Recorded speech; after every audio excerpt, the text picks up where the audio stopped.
Hi there and welcome to today's vlog, and if you like a title or a theme for the few words I'll share today, it could be said to be life, death, immortality, judgment. How about that? A lot to fit in to a short time.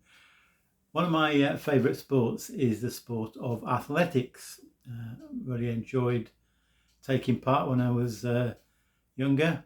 I love watching athletics when I have the opportunity.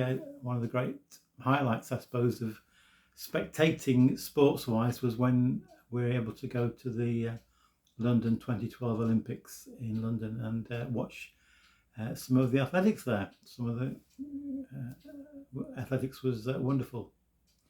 Anyway, one of the sporting heroes or heroines of the moment is a lady called Elaine Thompson. She's a Jamaican sprinter.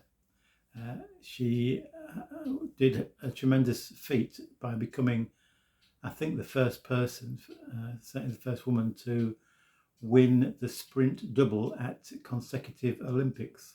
So 100 metres and 200 metres, gold medals at the two Olympics, including the recent Tokyo Olympics. So that's a great feat. And she's obviously a great sprinter. In fact, recently she ran the second fastest ever 100 metres for a woman. The only other person to run faster was the infamous or famous Florence Griffiths Joyner. She's no longer alive. So I, just as a matter of interest, looked on Elaine Thompson Hero's Twitter page, and she's headed herself on that her Twitter page, "I'm immortal, fastest woman alive."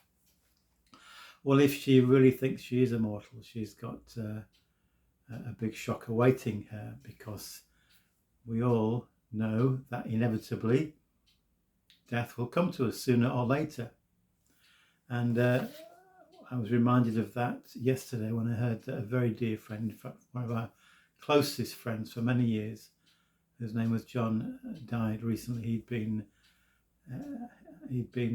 suffering from cancer for some time, and so we're desperately sad to lose such a close friend. But for him, it's a blessing, because he goes to be with the Lord whom he loved and served.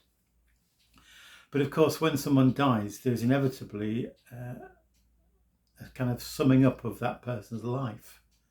People might have different opinions on it, about a person's life. I know that John, our friend who just died, blessed us as a family enormously beyond what I could say, and blessed many other people through his work and ministry. But of course, the important thing when we're summing up a person's life and considering what a person's life adds up to, it's not what other people think, it's what God thinks. What's God got to say about our lives? Are we living lives that please him or not?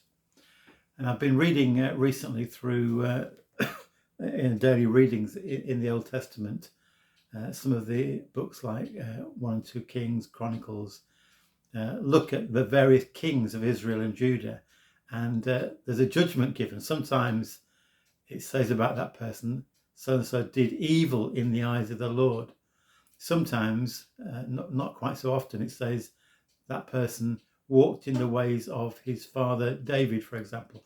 In other words, he followed an example of someone who lived to please God. And one particular person that's just appeared in my daily readings is Jehoshaphat. I don't know whether he's jumping Jehoshaphat or whatever, but anyway, he wasn't perfect by any means, but he did generally seek to serve God and to live in a way that pleased God. And there's one particular occasion where he is faced by a vast army that seems to be totally outnumbering his own army. And he says to God, we have no power to face this vast army that is attacking us. And then he says, we do not know what to do, but our eyes are upon you. And it's that recognition of our weakness, our inability to face some of life's battles. And Jehoshaphat, though he walked with God, he sought to please God. He did have battles to overcome. He did have issues to face. But recognizing his own weakness, his eyes were upon God. And so there's the challenge for us, really. What do our lives add up to in God's eyes? When the problems come, do we trust in ourselves or do we trust in God? In other words, or should we say, as we walk through life day by day, are our eyes seeking to be on God? Do we look to him? Do we seek to follow him and to please him? So a lot to think about. Maybe I've just given a few thoughts there. Maybe you want to chew them over. It's always a sobering time when someone close to us dies. But we have a hope in Christ Jesus, a sure and certain hope of life eternal. So God bless you. Thank you so much for listening today.